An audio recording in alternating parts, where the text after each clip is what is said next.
In this presentation, we will record the journal entry to issue common stock when cash is not received. We're going to issue the common stock and receive equipment instead. For more accounting information and accounting courses, visit our website at accountinginstruction.info. Issuing common stock for non-cash assets. The information will be on the left side. We're going to record the journal entry here in the general journal. Then we'll post it not to the general ledger but to a worksheet. Here's our beginning balance. This is where we will post it. Here's our ending balance. This will give us a quick look at the effects on the accounts as well as the effect on the accounting equation.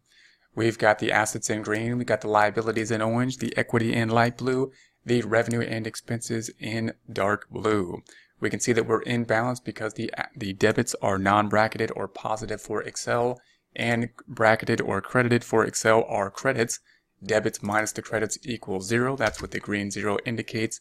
No net income is shown here at this time. This is just going to be a very short trial balance to give us an idea of something in balance so that we can see the effect. It really is helpful for us to see a balancing mechanism and actually post these journal entries to a trial balance so we can see the effect on it and the effect on the accounting equation. We, of course, are going to be focusing here on the equity section for a corporation. That's what typically differs for a corporation, and that will be broken out in terms of we're looking at common stock, paid in capital for common stock, and then the retained earnings, not what we're focusing on here, but noting that the retained earnings is the accumulation of the revenue less any distributions to the owners, dividends, and the common stock represents how much the owners have invested in terms of capital investment. Okay, so we're going to go over here. We're going to say that there's 20,000 shares of $5 par stock for equipment valued at $150. So this is similar to just if someone wanted to buy into the corporation. Remember, this is different from trading because we're not buying from another individual like a stock trade typically would be. We're buying stock from the corporation. And rather than giving the corporation cash for that stock, we're just giving something else of value, in this case, equipment.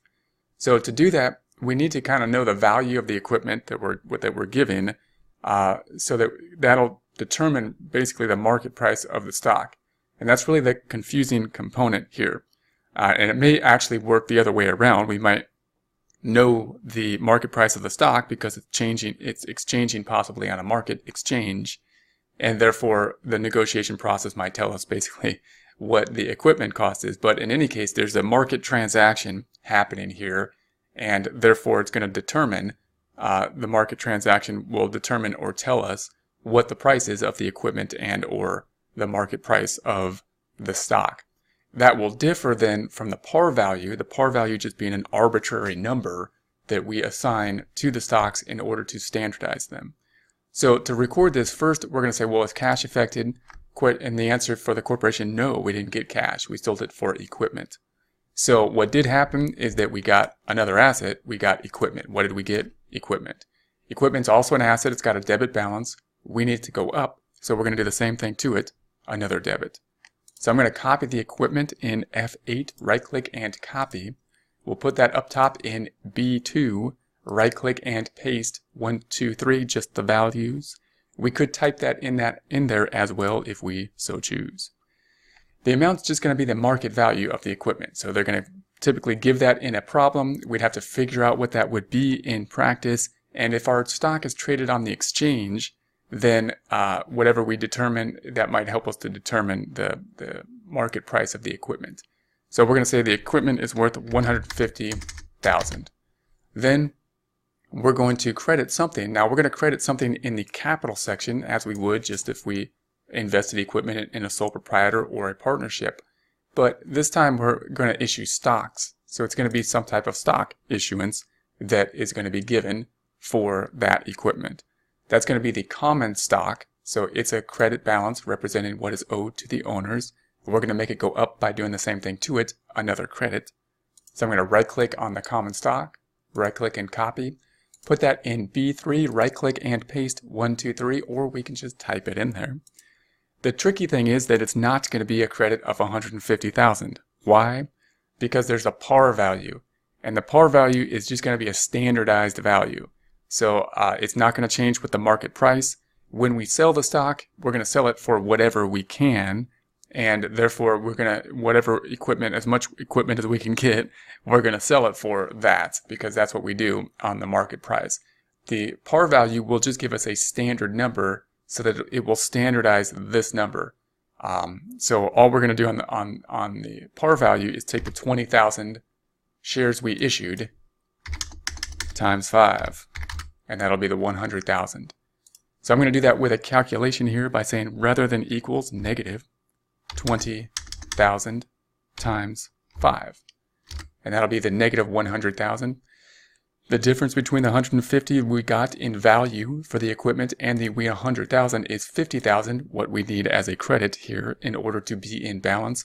I'm going to do that with our negative sum function, which is the plug formula, negative SUM. Double click the sum function, highlight the 150 to the 100, and that'll give us the 50,000 as a negative, the 100 and the 50 now of course equaling the 150 debit. What account should that go to? Additional paid-in capital. So remember that these two represent what has been given to the company. So in terms of a capital investment. And that's different. We're going to break that out differently here, unlike we do in a partnership or sole proprietor, to what has been earned less what has been distributed in terms of dividends. So the retained earnings is what still remains in terms of earnings over and above what was initially invested. These two, common stock, additional paid-in capital, represent what was initially invested. Why do we need two accounts to give that? Because the par value will standardize those common stocks so that we can know exactly from this number how many stocks were issued by dividing it by the par value. And the additional paid-in capital will just represent whatever was paid over and above that par value, because that will change with the market price as the market price changes. So this is going to go up. It has a credit balance. We're going to do the same thing to it, another credit. We're going to copy this cell, or this in F12, right click and copy. We're going to put that in B4, right click and paste. 1, 2, 3. There's going to be our journal entry. Let's post this out now. So here's the equipment account on our journal entry. Here it is on the trial balance. We're going to be here in H8, where we will say equals. Point to that 150,000, bringing the zero balance up by 150 to 150. Here's the common stock. We're going to be down here on common stock. Something's in it already. This is not the initial stock offering. We're issuing more stock at some point in the future from the initial stock offering. We're going to say equals and point to that 100,000, bringing the 500,000 up by 100,000 to 600,000. Then we're going to go to the paid-in capital right underneath. Here's the paid-in capital in the journal entry. Here it is on the trial balance. We're here in H12, where we will say equals. Point to that 50,000, bringing the 60 up by 50 to 110. Note that the equipment went up, no effect on net income, however, even though we got, something of value. We got equipment. The company did not earn any revenue to get that equipment.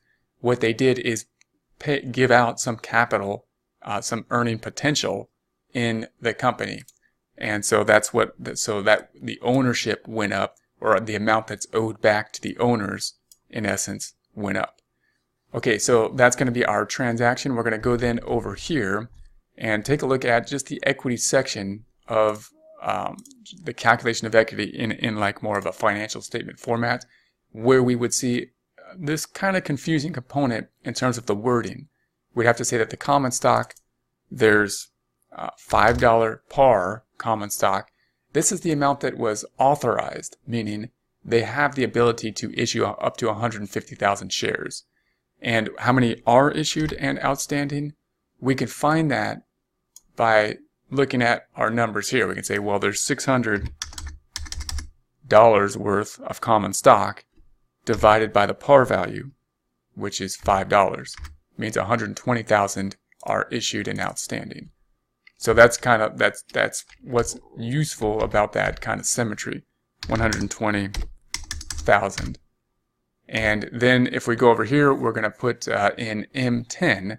We're going to take this amount, put it in M10. So that's going to be, I don't want a credit. We want it to make it positive. So I'm going to say negative of that number and enter. And then we're going to do the additional paid in capital. We're going to put that here in M11. Once again, rather than equals, negative of that number and enter. We're going to sum them up on the right side in N11 by saying equals SUM. Double click the sum function, highlight the 600 and the 110 or 710. Then we'll just pull over the retained earnings, which we're not really dealing with in this problem. They would be affected by the accumulation of net income or closing net income out to retained earnings. So we're going to say negative of this number. And then if we sum this up, it'll be the sum of these two. We're just adding these two up. 710 plus 658. That will be the total there. I'm going to fix this real quick so our accounting equation works up top. Okay, so there is that. And so this is going to be our equity section. This is what would be owed to if it was just one owner. You can think of that if it was all this corporation was owned by one person who owned all the corporate stock, then this would kind of be like the net value. In other words, it equals the assets minus the liabilities, $1,368,000. How do we know who to pay that to? We know who to pay that to just by how many shares they have, because all the shares are equal, meaning if we liquidated the company, sold the equipment, paid off the liabilities, we would have $1,638,000 if we sold for, that would be the book value if everything worked out perfectly. And then we could just pay that in accordance with the shares, basically, because all the shares, if there's only common stock shares, are all the same. So that's the beauty of the corporation versus a partnership, where of course we have to track each individual partner's capital account, because how much will be owed to the partners will differ, and the only way we know that is by tracking their capital account. With a corporation, how much is owed to the owners will differ, but the way we know that is that they just own more or less stock, which is just like kind of owning more or less dollars. They're all standardized units. So that's going to be one of the principal differences in the equity section between a corporation and something like a sole proprietorship or partnership. For more accounting information and accounting courses, visit our website at accountinginstruction.info.